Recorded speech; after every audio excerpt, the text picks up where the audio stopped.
Nos émotions prennent une grande place dans notre vie. Elles influencent nos réactions, nos comportements, nos pensées. Elles peuvent être le tremplin d'un élan positif, mais lorsqu'elles deviennent source de blocage, elles peuvent nous empêcher d'agir ou même nous faire perdre tout moyen d'action et réflexion objective. Je suis Julia, psychopraticienne en régulation émotionnelle et coach de vie spécialisée en gestion des émotions.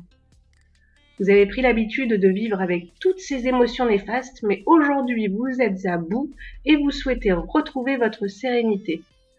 J'interviens pour vous aider à réguler définitivement vos émotions, apaiser votre mental et vous permettre de dépasser vos blocages émotionnels. Bonne écoute!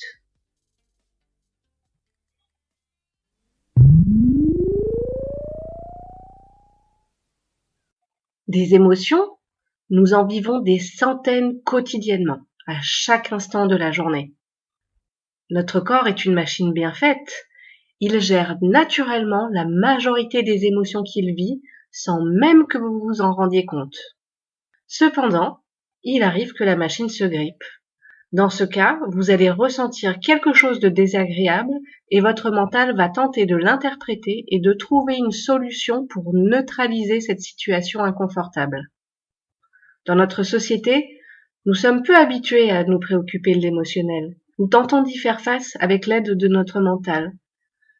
Mais comme nous l'avons vu dans un épisode précédent, le mental est inefficace pour gérer ces émotions qui sont un phénomène purement physique. Du coup, que va-t-il se passer ? Pour gérer vos émotions, vous allez mettre en place des comportements qui vont vous permettre de regarder ailleurs et vous faire oublier ce qui vous a mis dans cet état. On retrouve 4 comportements de base qui sont communs à tous. Il y a d'abord le comportement de contrôle ou de prise de pouvoir. Dans ce cas, vous cherchez à neutraliser ce qui vous fait peur. Que ce soit sur vous ou sur les autres, vous allez exercer un contrôle qui va vous donner l'illusion de gérer la situation. Vient ensuite l'inhibition. Vous subissez alors ce qui vous fait peur.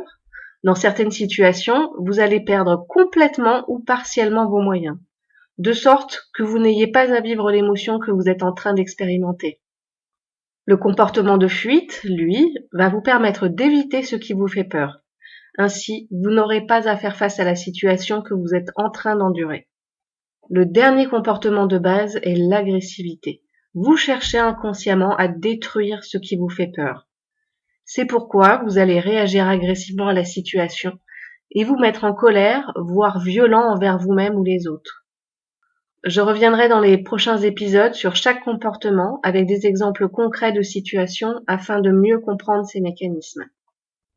Comme vous pouvez le constater, ces comportements ne font pas forcément rêver. Ils sont mis en place pour vous permettre de gérer un tant soit peu une émotion et une situation problématique, mais ils ne sont pas non plus la meilleure des solutions. Car à chaque fois, vous allez reproduire la même chose, et à chaque fois, vous n'aurez pas pour autant régulé votre émotion, vous aurez juste repoussé le problème. Ces comportements sont instinctifs et ils se reproduisent tant qu'on reste en prise de notre émotionnel. La vraie solution est de savoir réguler ses émotions pour enfin se libérer de nos mécanismes répétitifs. Avant de vous donner une méthode pour réguler vos émotions au moment où vous les vivez, je tiens à développer un peu le sujet de l'émotionnel et vous aider à comprendre ce qu'est une émotion et pourquoi elles sont parfois si difficiles à gérer. Vous aurez alors une petite boîte à outils pour mettre toutes les chances de votre côté pour réussir à gérer vos émotions par vous-même. Je développe le sujet de l'émotionnel dans d'autres épisodes ou dans des épisodes prochains, alors n'hésitez pas à vous abonner à ma chaîne et être sûr de ne rien manquer.